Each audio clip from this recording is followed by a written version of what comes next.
Hello, everybody. David Shuster here. As the details emerge on the Iran ceasefire, even Fox News is now describing the Trump war as a failure. Lawrence Jones, host on Fox and Friends, the president's favorite morning show, pointed out that none of the Trump objectives have been met. We have not reached any of those objectives. I have full confidence that the president is going to find some way to make this happen. But he said that we want to dismantle all major nuclear facilities. That has not happened. The end of uranium enrichment on the soil, they're still enriching. The transfer of the enriched uranium stockpiles out of Iran, that hasn't happened. The acceptance of intrusive international inspections, they're still not willing to do that. And they have not suspended their ballistic missiles program. They're still firing them off. As Jones reported, Iran is still producing and firing missiles, enriching uranium, refusing to move the uranium, and maintaining nuclear facilities. David Ignatius is the top foreign affairs editor for The Washington Post. And it's striking, 40 days into this conflict, the U.S. has gone from demanding unconditional surrender from Iran to basically working on the Iranian term sheet for a settlement. And what is that Iran term sheet? Here's MS Now host Mika Brzezinski. So that's the U.S. would guarantee a complete end to all strikes against Iran on a permanent basis. Frozen Iranian assets would be returned to the regime. Sanctions would be lifted. American combat forces would be withdrawn from the region. Israeli operations would cease in Lebanon and against other Iranian allies. Iran and Oman would collect fees from passing cargo ships to help rebuild, and the United Nations would pass a binding resolution affirming those details. Iran controlling the Strait of Hormuz and collecting tolls from cargo ships would give Iran more economic power than it had before the war. And it's important for folks to remember that before this war, the strait was well open, and somewhere between 100 and 135 ships were transiting that strait every single day without molestation, without having to pay any tolls, without any checking in with the Iranian military. So the strait, though it may be open, will be restricted. And it also means Iran will be able to affect the price of oil whenever Iran chooses. And the reason that this is so important is that this means that this is a strategic victory for the Iranians.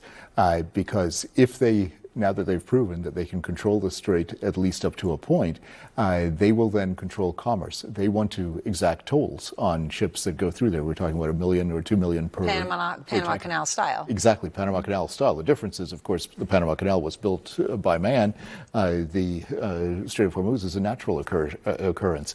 And so Iran wants to control that. Of course, they'll have to talk to Oman about that, but who's the more powerful country there? Iran. And that is going to, I think, create a real change in the dynamic here. The other change is that much of the world now sees the United States under Donald Trump as even more unhinged, unpredictable, and damaging. In the course of 24 hours, Donald Trump went from threatening Iran, a whole civilization will die tonight, never to be brought back again, to this could be the golden age of the Middle East. He thinks, I guess, that the threat of mass-scale war crimes has achieved some success.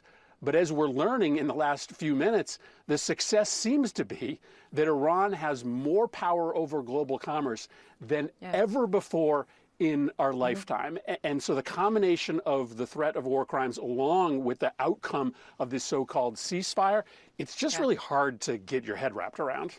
And again, despite Donald Trump perhaps trying to come across as a lunatic and crazy in order to frighten the Iranians into a deal, and despite 40 days of intense U.S. attacks on Iran, religious zealots remain in power in Iran and will now have even more leverage and control over the global economy. You have a situation now where, with all of this effort, the Iranians have actually achieved strategic victory if they continue to go through with this. And the United States has done amazing tactical work from a military perspective, but has not achieved its strategic ends, which, oh, by the way, we're changing all the time. In the end, the Trump objective was to open the Strait of Hormuz, a passageway that was open before the war on Iran. In other words, Donald Trump created a mess and is now having to clean it up. And along the way, Trump made genocidal threats, infuriated many of his own conservative supporters, including Tucker Carlson, and established that Trump doesn't care about threatening or committing war crimes. Defense Secretary Pete Hegseth also doesn't seem to care and underscored that when asked about Trump. Yesterday in the president's Truth Social, he threatened to wipe out a civilization. That statement elicited a huge response in America. If Iran did not come to the table and make a deal yesterday by the deadline, was the president really prepared to wipe out Iran entirely? Like I said, we had a target set, locked and loaded, of infrastructure, bridges, power plants. Remember, this is a terror regime, the military regime. Used all of these things for dual use to fund their military, to fund their terror campaigns. We had a lot of legitimate targets. Iran ultimately understood their ability, their future, to produce, to generate power, to fuel their terrorist regime was in our hands, was in President Trump's hands. That's why they came to the table. Or maybe they came to the table because Donald Trump essentially surrendered. Iran gets to keep their nuclear program, their uranium enrichment, and their missiles. And Iran gets control over the Strait of Hormuz.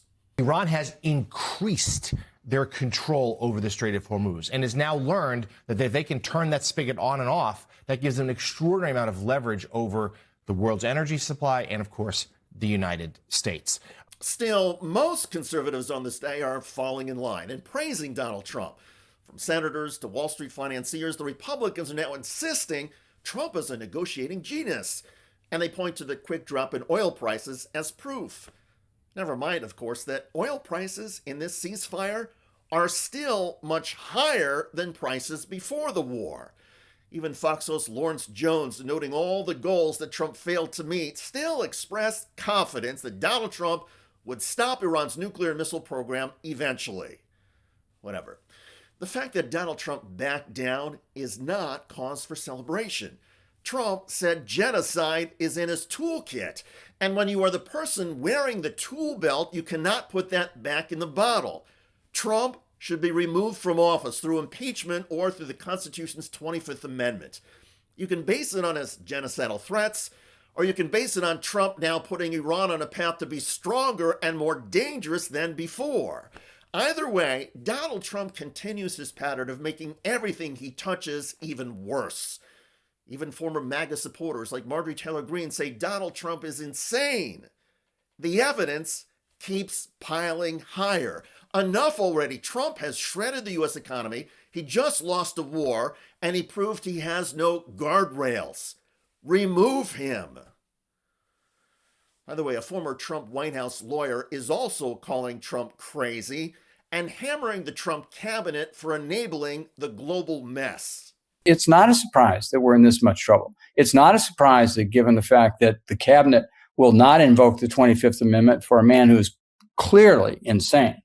And this war highlights that. And these screeds that come out nightly, at 2 a.m. or 4 a.m. or, whatever time Trump decides to vent, without oversight, it highlights the level of his insanity and depravity.